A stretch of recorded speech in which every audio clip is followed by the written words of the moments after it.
Ezequiel, o profeta mais fiel da Bíblia. História e mensagem. Você já ouviu falar do Vale de Ossos Secos, mas sabe o que essa visão revela sobre fidelidade quando tudo parece perdido? Em poucos minutos, eu vou te mostrar por que Ezequiel se tornou um símbolo de obediência em meio ao exílio. Vamos passar pelo chamado radical dele, pelas visões mais marcantes e, no final, por 3 aplicações simples para a sua semana. Se esse tema te edifica, fica comigo até o fim e compartilhe esta mensagem com alguém que precise de esperança. Jerusalém havia caído. Parte do povo foi levada cativa para a Babilônia, longe do templo, longe da rotina de adoração e da identidade que os sustentava. Entre os exilados estava Ezequiel, um sacerdote jovem. Em terra estrangeira, Deus o chama para algo maior. Ser profeta para um povo cansado, confuso e muitas vezes incrédulo. A missão de Ezequiel era confrontar a idolatria, explicar o juízo de Deus e reacender a esperança da restauração. Em outras palavras, mostrar que Deus não havia abandonado seu povo e que a fidelidade ainda era possível no meio do caos. O chamado de Ezequiel começa com uma visão impressionante da glória de Deus. Ele vê seres viventes, rodas que se movem em todas as direções. Uma imagem de um Deus vivo, santo e soberano que não está preso a paredes de templo. Em seguida, Deus lhe entrega um rolo para comer, como se dissesse: minha palavra precisa entrar em você antes de sair de você. A partir daí, Ezequiel vive um ministério de obediência radical. Por um período, ele permanece em silêncio, só falando quando Deus ordena. Ele realiza atos simbólicos para dramatizar a mensagem. Monta uma maquete de Jerusalém sob cerco, deita-se por longos dias, representando a culpa do povo, e até corta e pesa o próprio cabelo como sinal de juízo. Nada disso era confortável, mas tudo apontava para a mesma verdade. Fidelidade é ouvir e obedecer, mesmo quando ninguém entende. Entre as mensagens centrais do seu livro, uma das mais chocantes é a visão da glória de Deus, deixando Jerusalém por causa da idolatria. Para um povo que acreditava que a presença divina sempre estaria ali, foi um abalo. Mais adiante, porém, Ezequiel antevê o retorno dessa glória, sinal de restauração e reconciliação. Outra ênfase poderosa é a responsabilidade pessoal. Ezequiel desmonta a ideia de que os filhos pagam pelos pecados dos pais de forma automática. Cada um é responsável diante de Deus.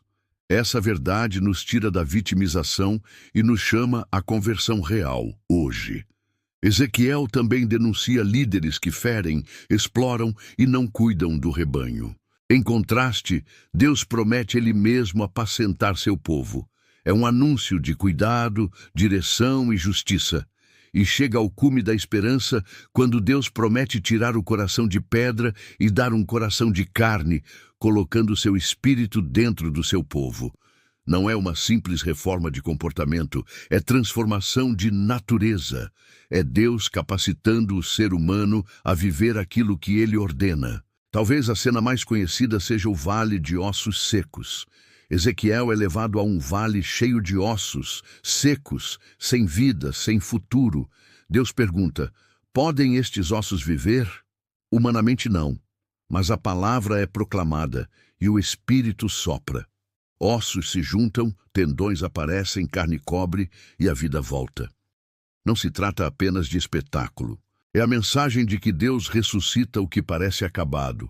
A história de um povo, a fé de uma pessoa, um casamento, um propósito, uma vocação. Onde vemos restos, Deus enxerga a possibilidade quando sua palavra é crida e seu espírito age. O impacto dessa mensagem atravessa séculos e nos alcança hoje com aplicações muito práticas. Primeiro, obediência antes de resultados. Ezequiel obedecia quando ninguém aplaudia, quando ninguém entendia. Sua fidelidade era ao Deus vivo, não à aprovação do público. Hoje, isso significa colocar a vontade de Deus acima de conveniências e manter a coerência quando ninguém está olhando. Segundo, responsabilidade pessoal. Não terceirize sua vida espiritual. Decisões, hábitos e arrependimentos são seus. Deus chama cada um pelo nome e nos convida a uma resposta concreta: pedir perdão, consertar caminhos, recomeçar com honestidade. Terceiro, transformação de dentro para fora. O coração novo não nasce de força de vontade, é obra do Espírito.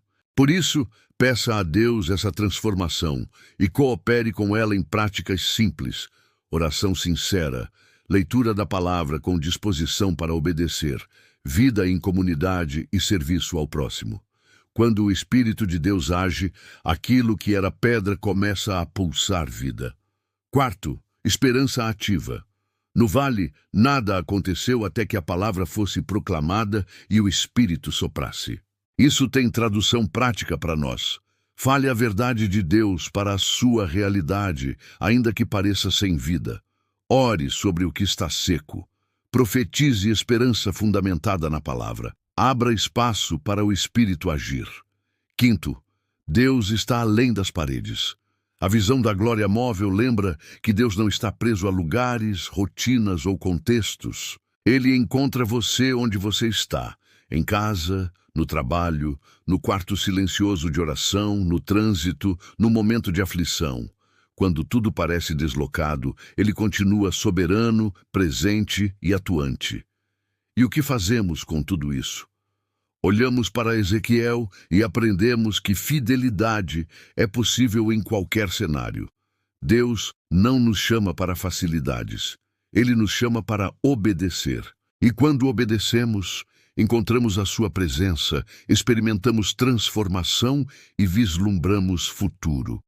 Se hoje você se sente em um vale de ossos secos, não se conforme com o diagnóstico. A palavra ainda pode ser proclamada. O Espírito ainda pode soprar. Deus ainda levanta um exército onde só vemos poeira. Que esta mensagem reacenda sua esperança, fortaleça sua fé e alinhe seu coração à vontade de Deus. Se ela falou com você, compartilhe com alguém que precisa ouvir isso. E me diga, qual parte mais tocou seu coração?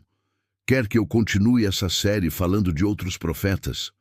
Eu leio seus comentários e sigo com você nessa jornada. Fidelidade não é uma ideia abstrata, é um passo hoje, outro amanhã e outro depois, no mesmo sentido da vontade de Deus. Foi assim com Ezequiel no exílio. Pode ser assim com você agora.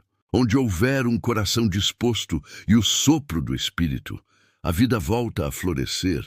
Que Deus te abençoe e te dê um coração novo para viver tudo o que Ele tem preparado.